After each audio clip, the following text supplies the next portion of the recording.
सती का पिता के यज्ञोत्सव में जाने का आग्रह। सती ने कहा, आपके ससुर जी महायज्ञ कर रहे हैं। शंकर ने कहा, देवी, इस संसार में किसी के घर विवाह तो किसी के घर मरण। संसार दुख से भरा हुआ है। सुखरूप तो एक परमात्मा ही है। तेरे और मेरे पिता तो नारायण ही है। सती ने कहा, महाराज, आप कैसे निष्ठुर हैं। आपकी किसी भी संबंधी से मिलने की इच्छा तक नहीं होती। शंकर कहते हैं, देवी, मैं सबसे मन से मिलता हूँ, किसी को शरीर से नहीं मिलता। प्रत्यक्ष शरीर से किसी से मिलने की इच्छा नहीं होती। सती कहती है, आप तत्वनिष्ठ हैं, ब्रह्म रूप है, किंतु नाथ, मेरी वहां जाने की बहुत इच्छा है। आप भी चलिए, आपका सम्मान होगा। शिवजी कहते हैं, मुझे सम्मान की इच्छा नहीं है। सती कहती है, नाथ, आप सर्वज्ञ हैं, मगर व्यवहार का ज्ञान नहीं है। हम किसी के घर नहीं जाएंगे तो हमारे घर कोई नहीं आएगा। शिवजी कहते हैं, बहुत अच्छा, कोई नहीं आएगा तो बैठे बैठे राम राम करेंगे। सती ने कहा, बुरा न मानो तो कहूँ, कन्या को मायके में जाने से कितना सुख मिलता है, इसका आपको ज्ञान नहीं है। आप यदि कन्या हो जाए और आपका विवाह हो, तभी आपको मालूम हो कि कन्या को मायके जाने में कितना आनंद मिलता है। आपको आना ही पड़ेगा। शिवजी ने कहा, देवी, जगत में भटकने से शांति नहीं मिलती। एक जगह बैठकर प्रभु को खुश करो। मन में जब तक जड़ पदार्थ या दूसरा जीव रहता है, तब तक परमात्मा वहाँ नहीं आते।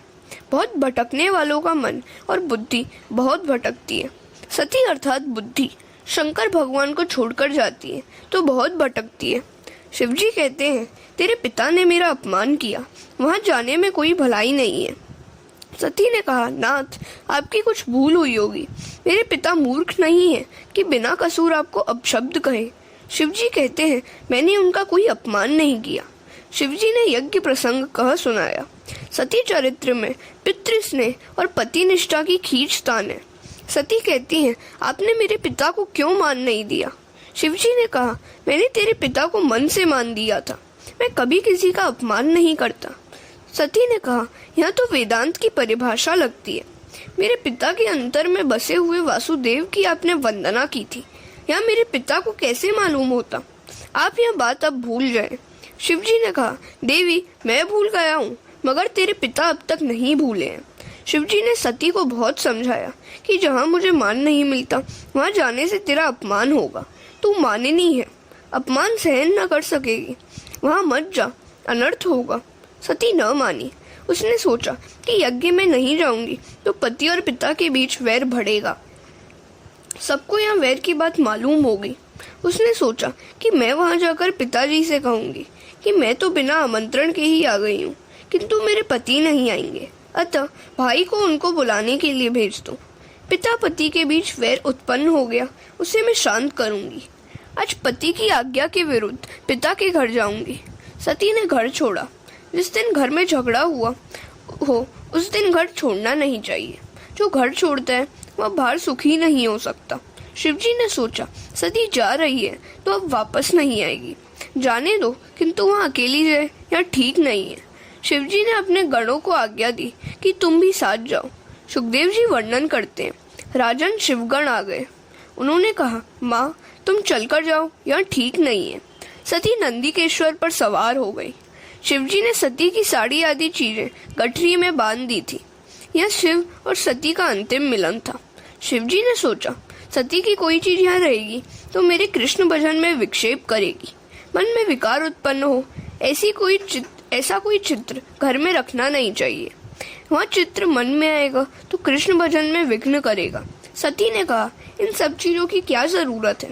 शिवजी ने कहा, देवी, तुमको जरूरत पड़ेगी, सब साथ ले जाओ। सती को बहुत जल्दी जाना था, इसलिए व्यास जी ने रास्ते का वर्णन नहीं किया है। सती जी यज्ञ मंडप में पदार्थी हैं। वहाँ शंकर की अर्धांगिनी है। सारा जगत उनका सम्मान करता है। ऋषि मुनि भी उनका सम्मान करते हैं, मगर सती को इससे संतोष नहीं हुआ। आदि शक्ति जगदम्बा ने दक्ष को प्रणाम किया। सती को देखकर दक्ष क्रोधित हुआ। यह गरबा क्यों इधर आई है, और यह कहकर उसने मुंह फेर लिया। दक्ष दक्ष नहीं, अदक्ष है। श्रीधर स्वामी ने कहा है, क्रिया दक्ष अपि अदक्ष मूर्ख। दक्ष क्रिया दक्ष नहीं, अपितु क्रिया अदक्ष था। सती सोचती है, मेरे पिताजी मेरे सामने भी नहीं देखते, मेरी अब यहाँ रहने की इच्छा नहीं है। मैं घर जाऊंगी। शिव जी उदार हैं, वे मुझे स्वीकार करेंगे। माता सती यज्ञ मंडप में भ्रमण करती हैं। सब देवताओं की स्थापना की गई थी, केवल शिव जी की स्थापना नहीं थी। सती ने देखा कि यज्ञ में सब देवताओं को यज्ञ भोग दिया गया है, परंतु शिव जी को नहीं दिया गया। शिव जी के लिए आसन भी नहीं रखा। आज ईशान दिशा खाली थी। दक्ष प्रजापति ने सती का अपमान किया, पर वह सती ने सहन किया, परंतु सती से अपने पति का अपमान न सहा गया। सती को बहुत दुख हुआ। जगदम्बा क्रोधित हुई। सिर पर बंधी हुई फूलों की वेड़ी भी छूट गई। यह देखकर देवता माता जी का वंदन करने लगे और बोलने लगे, माता जी क्रोध न कीजिए। सती कहती है, आप घबराइए नहीं, अब मैं क्रोध अपने शरीर पर करूंगी। इस शरीर से मैंने पाप किया है, पति की आज्ञा का मैंने पालन नहीं किया। इस शरीर को अब मैं जला दूंगी। सभा में जगदम्बा ने 13 श्लोकों में भाषण दिया। अरे तेरे जैसा विषयी शिव तत्व को क्या जानेगा। जो शरीर को आत्मा मानता है वह शिव तत्व को क्या जाने। बड़े बड़े देवता शिव के चरणों का आश्रय लेते हैं। शिव कृपा के बिना कृष्ण भक्ति सफल नहीं होती। प्रवृत्ति निवृत्ति से परे होकर स्वरूप में मग्न रहने वाले शिव जी परब्रह्म परमात्मा है। मुझे दुख हो रहा है कि शिव निंदा करने वाले दक्ष की मैं पुत्री हूँ। हरे कृष्ण। सती का अग्नि प्रवेश और दक्ष यज्ञ विध्वंस। सती उत्तर दिशा के प्रति मुख रखकर बैठी हैं। देह को छोड़ने के लिए योग मार्ग में स्थित होकर बैठी हैं। शिवजी का ध्यान करते करते उन्होंने शरीर में अग्नि तत्व की भावना की है। अंदर से क्रोधाग्नि बाहर आई, शरीर जलने लगा। आदि शक्ति जगदम्बा का अपमान हुआ। अब दक्ष का कल्याण नहीं हो सकता। नारद जी कैलाश में शिवजी के पास पधारे हैं। भगवान शंकर सनकादि ऋषियों को ब्रह्म विद्या का उपदेश कर रहे हैं। नारद जी कथा में बैठे, वे सोच रहे हैं कि शिवजी कैसे भोले हैं। सती ने शरीर को जला दिया, फिर भी उनको दुख नहीं हुआ। नारद जी रो रहे हैं। वे शिवजी से कह रहे हैं, आप विधुर हो गए हैं, आपका अपमान हुआ, वह सती से नहीं सहा गया। सती ने अपनी देह जला डाली है। आदि शक्ति का नाश नहीं होता। सती अदृश्य रूप में शिव में मिल गई है। नारद जी कहते हैं, आप इन लोगों को दंड दीजिए। शिवजी ने कहा, मुझे किसी को भी सजा नहीं देनी। जो गंगा जी को सिर पर रखता है उसे क्रोध कैसे आएगा। शिवजी परमात्मा है, उन्हें क्रोध नहीं आ सकता। काम कष्ट नहीं दे सकता। बहुत सरल मनुष्य को जगत में लोग दुर्बल मानते हैं। नारद जी ने जब कहा कि आपके गणों को मारा गया है, तब वे कुछ क्रोधित हुए। उन्होंने जटा से वीरभद्र को प्रकट किया। शिवजी ने उससे कहा, दक्ष प्रजापति के यज्ञ का यजमान सहित तुम नाश कर दो। वीरभद्र वहां आए। उसने बड़ा संहार किया। यज्ञ भूमि शमशान भूमि बन गई। यज्ञ का विध्वंस हुआ। दक्ष को पकड़कर उसका मस्तक अलग कर दिया गया। देवता घबरा गए। वे ब्रह्मा जी की शरण में गए। ब्रह्मा जी ने सबको उपालंब दिया कि जिस यज्ञ में शिवजी की पूजा नहीं होती है वहां तुम क्यों गए। जाओ, जाकर शिवजी से क्षमा याचना करो। देवता कहते हैं, हमारी अकेले जाने की हिम्मत नहीं है, आप हमारे साथ चलिए। भगवान शंकर की कृपा के बिना सिद्धि नहीं मिलती। कैलाश की तलहटी में सिद्ध महात्माओं के आश्रम है। सब देवता कैलाश में आते हैं। महादेव जी ब्रह्मा जी को साष्टांग प्रणाम करते हैं। देवता सब शिव को नमन करते हैं। ब्रह्मा जी हंसते हुए कहते हैं, यज्ञ को उत्पन्न करने वाले आप हैं और विध्वंस करने वाले भी आप ही हैं। अतः अब यज्ञ परिपूर्ण हो ऐसा कीजिए। आप भी वहां पधारिए। शिव जी भोले हैं, आने के लिए तैयार हो गए। यज्ञ मंडप में रुधिर की नदियां बहती हुई देखी तो वीरभद्र को उल्हाना दिया। मैंने तो तुझे शांति से काम लेने के लिए कहा था। वीरभद्र क्षमा याचना करता है। दक्ष के धड़ पर बकरे का सिर लगाया गया। बकरा अति कामी होता है। शिवजी की निंदा करने वाला दूसरे जन्म में बकरा बनता है। अज का दूसरा अर्थ है परब्रह्म। दक्ष के धड़ पर आज अज का मस्तक रखा गया, अर्थात दक्ष को परब्रह्म दृष्टि प्राप्त हुई। अज मस्तक का अर्थ है ब्रह्म दृष्टि। दक्ष होश में आया और शिव की स्तुति करने लगा। दक्ष प्रजापति ने शिव पूजन किया। उसने कहा, मैं अपनी पुत्री सती का दर्शन करना चाहता हूँ। शिवजी ने सती से पूछा, तू बाहर आना चाहती है। जगदम्बा ने इनकार कर दिया। शिव पूजन किया गया तो कृष्ण भगवान प्रकट हुए। कृष्ण का मत है कि शिव में और मुझ में जो भेद रखता है वह नरकगामी होता है। इस सिद्धांत का भागवत में अनेक बार वर्णन किया गया है। हरि और हर में दक्ष ने जो भेद किया था वह अब दूर हो गया है। एकनाथ महाराज ने भावार्थ रामायण में हरि हर का अभेद दिखाया है। सत्व गुण का रंग श्वेत है, तमोगुण का रंग काला है। विष्णु भगवान सत्व गुण के स्वामी हैं, अतः उनका रंग श्वेत होना चाहिए, फिर भी वे श्याम है। ऐसा क्यों हुआ? विष्णु काले और शिवजी गोरे। एकनाथ जी महाराज लिखते हैं कि शिवजी सारा दिन नारायण का ध्यान करते हैं और नारायण सतत शिवजी का ध्यान करते हैं, इसलिए शिवजी को श्वेत रंग मिला और नारायण को शिवजी का काला रंग मिला। इस प्रकार ध्यान में ऐसा गुण है कि जो जिसका ध्यान करता है उसे उसका वर्ण मिल जाता है, अतः दोनों में अभेद है। हरि हर एक है। शिव कृपा के बिना सिद्धि नहीं मिलती, ब्रह्म विद्या भी शिव कृपा के बिना नहीं मिलती। शिव तत्व एक ही है, यह जीव मात्र को बताने का भगवान का उद्देश्य है। जीव मात्र को शिवजी से मिलने की इच्छा होती है। निवृत्ति धर्म के आचार्य हैं शिवजी और प्रवृत्ति धर्म के आचार्य हैं श्री कृष्ण। सब प्रकार की प्रवृत्ति में होने पर भी प्रवृत्ति का जरा भी रंग न लगे, इसका आदर्श श्री कृष्ण ने जगत को दिखाया है। दक्ष के यज्ञ प्रसंग में देखा कि अनन्य भक्ति का अर्थ यह नहीं है कि एक ही देव की भक्ति करो और दूसरे की नहीं, अनेक में एक ही देव का दर्शन करो। भक्ति का यही अर्थ है। प्रभु सर्वव्यापक है, जो सर्व में प्रभु का दर्शन करे वही उत्तम वैष्णव है। अपने एक इष्ट देव में परिपूर्ण भाव रखना और दूसरे देवों को अपने इष्ट देव का अंश मानकर वंदना करना। पत्नी अनन्य भाव पति में रखती है और दूसरे संबंधियों में सामान्य प्रेम रखती है। कई वैष्णव कहते हैं कि हम शिवजी का पूजन करेंगे तो हमको अन्याश्रय का दोष लगेगा। यह भूल है। हरे कृष्ण। शरीर पंचायतन और इसके 5 प्रधान देव। 5 देव एक ही है, उनमें भेद बुद्धि मत करो। शिव और पार्वती के विवाह के समय भी श्री गणेश का पूजन किया गया था। गणपति भी ब्रह्म रूप है, वे तो नित्य हैं, परंतु पार्वती के यहाँ उनका अवतार हुआ था। भले इन सबकी भक्ति करो, परंतु यदि बाल कृष्ण की सेवा न करोगे तो सभी पूजा निष्फल होगी। बाल कृष्ण प्रेम का दान करते हैं, इस प्रेम के बिना ज्ञान शुष्क है, प्रेम के बिना ज्ञान की शोभा नहीं। दक्ष प्रजापति ने यज्ञ किया, मगर उसने भेद बुद्धि रखने के कारण शिवजी की पूजा नहीं की, अतः उसके यज्ञ में विघ्न आया। यह शरीर पंचायतन है, पंच तत्वों का यह शरीर रचा हुआ है। एक एक तत्व का एक एक देव है। इस पंचायतन के 5 प्रधान देव निम्न है। पहला पृथ्वी तत्व। गणेश की उपासना से विघ्नों का नाश होता है। गणेश विघ्न करता है, गणेश पूजन से तुम्हारे सत्कार्य में विघ्न नहीं आएगा। दूसरा जल तत्व। शिव की उपासना करने से ज्ञान मिलता है।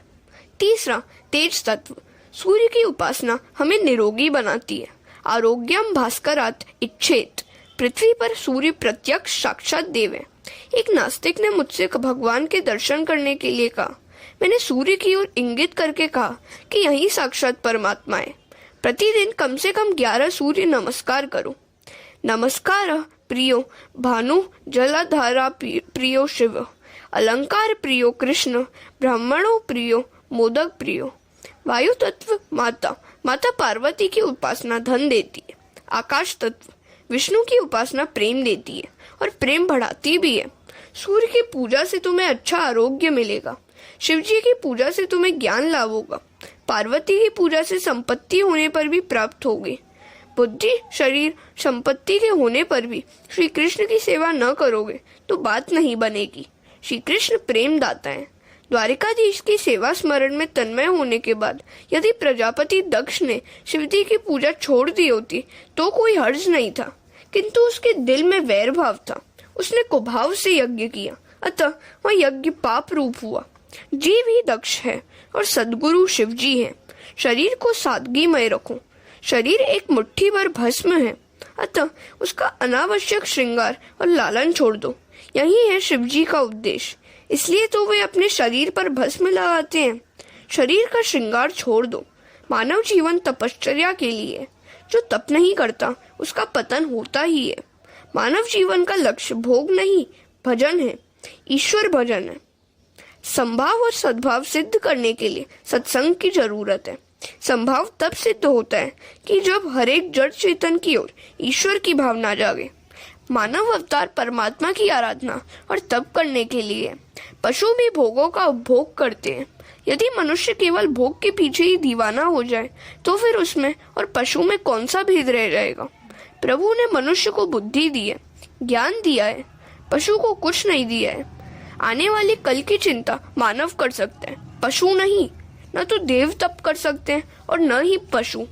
देव पुण्य का उपभोग कर सकते हैं, तपश्चर्या का अधिकार केवल मनुष्य को ही है।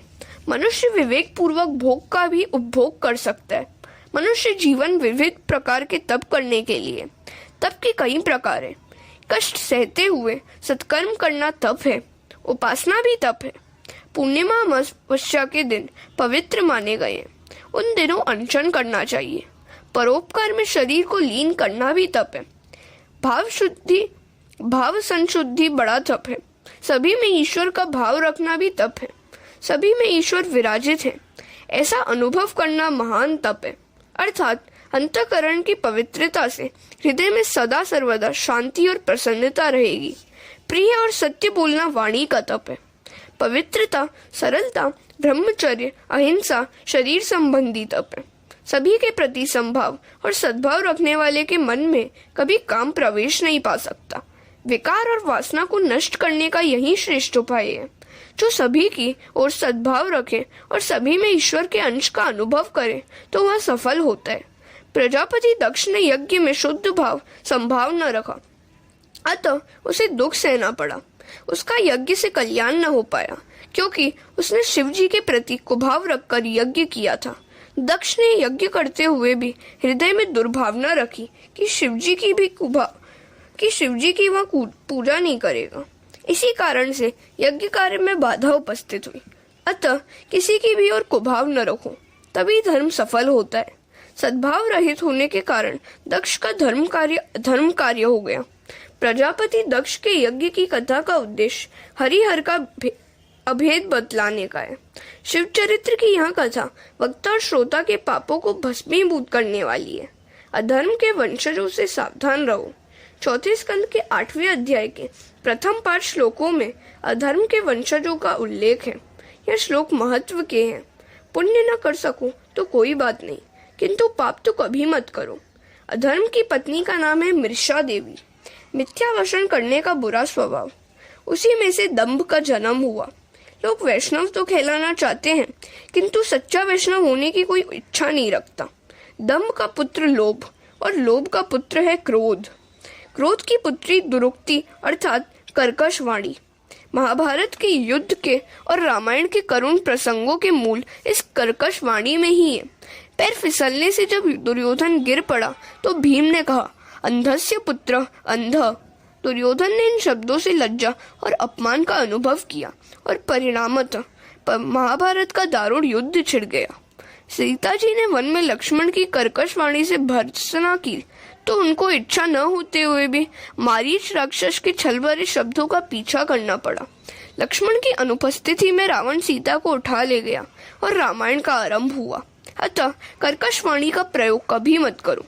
मात्र इस दुर्गुण से बच पाओगे तो भी बहुत कुछ हो सकेगा। कर्कश वाणी से कली उत्पन्न होता है। कली कलह का ही रूप है। भागवत का उद्देश्य है इंद्रियों को हरि रस में डुबोए रखना। नामदेव दर्जी का, गोरा कुम्हार का, सेना नाई का काम करते थे। उन्होंने अपने अपने काम धंधों से ज्ञान पाया और व्यवहार शुद्धि के कारण उनका बेड़ा पार हो गया। अब अर्थ प्रकरण का आरंभ होता है। शांति संपत्ति से नहीं किंतु संयम, सदाचार और अच्छे संस्कारों से प्राप्त होती है। संपत्ति से विकार वासना बढ़ती है। अतः धर्म का प्रकरण पहले आता है और अर्थ का बाद में। अब ध्रुव जी का आख्यान आ रहा है। उत्तानपाद की कथा जीव मात्र की कथा है। हरे कृष्ण।